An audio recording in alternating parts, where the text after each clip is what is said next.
Radhe Radhe everyone, कैसे हैं आप लोग सब। आई होप सब अच्छे होंगे। तो दोस्तों, आज की वीडियो में मैं आप लोगों के साथ में शेयर करूंगी कि पुत्रादि एकादशी कब है और ये क्यों करनी चाहिए। तो दोस्तों, कहते हैं कि पुत्रादि एकादशी का जो व्रत है वो संतान की प्राप्ति के लिए किया जाता है, और जिसकी संतान ना होना तो इस व्रत के करने से अवश्य होती है। और दोस्तों, जिसके अगर पुत्र है, मतलब बच्चे हैं, तो उनकी अच्छी आयु के लिए, अच्छी उनकी पढ़ाई लिखाई के लिए पुत्रादि एकादशी का व्रत किया जाता है। तो दोस्तों, कब है? फ्राइडे के दिन ये 16 अगस्त को पुत्रादि एकादशी का व्रत किया जाएगा। तो सबसे पहले स्नान वगैरह करके अपने लड्डू गोपाल जी को हमें उठाना है, उनको दूध वगैरह पिला के उनके आसन पर विराजमान कर देना है।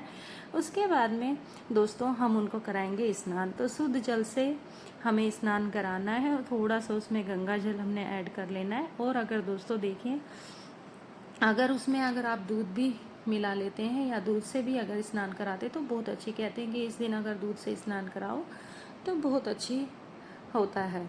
और इससे क्या होता है कि दोस्तों, अब हमने देखो अपने लड्डू गोपाल जी को स्नान करा दिया है, उनको हमने रेड कलर की पोशाक ये पहनाई है। बहुत प्यारे हमारे लड्डू गोपाल जी लग रहे हैं। और पुत्रादि एकादशी के दिन दोस्तों ब्राह्म मुहूर्त में उठ के ना इसको अच्छे से अपना नियम से व्रत हम रख सकते हैं। या तो देखिए आप फलाहार कर सकते हैं, या फिर फल खा के भी आप इसको व्रत को कर सकते हो, नहीं तो निर्जला इस व्रत को कर सकते हो।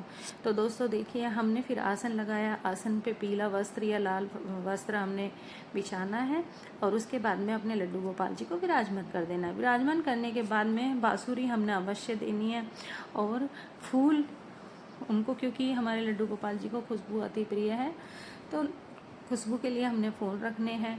चंदन से, एकादशी को कहते हैं चंदन से ही बाल गोपाल जी के तिलक लगाया जाता है, तो चंदन से हमने तिलक कर दिया है। इत्र दोस्तों हमें लड्डू गोपाल जी को अवश्य लगाना है, तो सबको हमने इत्र लगा दिया है। और इस तरीके से हमने अपने लड्डू गोपाल जी को स्नान कराया, तैयार किया। अब दोस्तों हम धूप दीप दिखा के आरती करेंगे अपने लड्डू गोपाल जी की। तो दिया हमने देसी घी का प्रज्वलित कर लिया है, और ये देसी घी का ना कर पाए तो आप तिल्ली के तेल का भी दिया प्रज्वलित कर सकते हैं। और दोस्तों ये हमने फल का भोग लगाया, क्योंकि अन्न का भोग इस दिन एकादशी को अन्न नहीं खाया जाता है।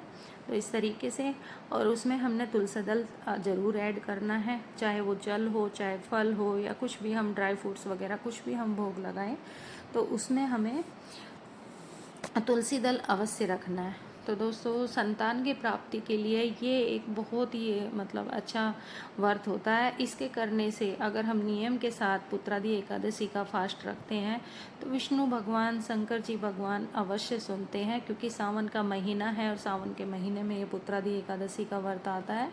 और इस दिन अगर हम ये विधि विधान से पूजा करते हैं, व्रत करते हैं, तो भगवान हमारी ज़रूर सुनते हैं। तो इस तरीके से पुत्रादि एकादशी का हमें अवश्य करना चाहिए।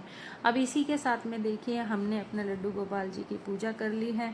अब इसी के साथ में हम अपना शिवालय में अगर जाते हैं तो बहुत अच्छी बात है, क्योंकि सावन का महीना है, भोले बाबा को हम कैसे भूल सकते हैं।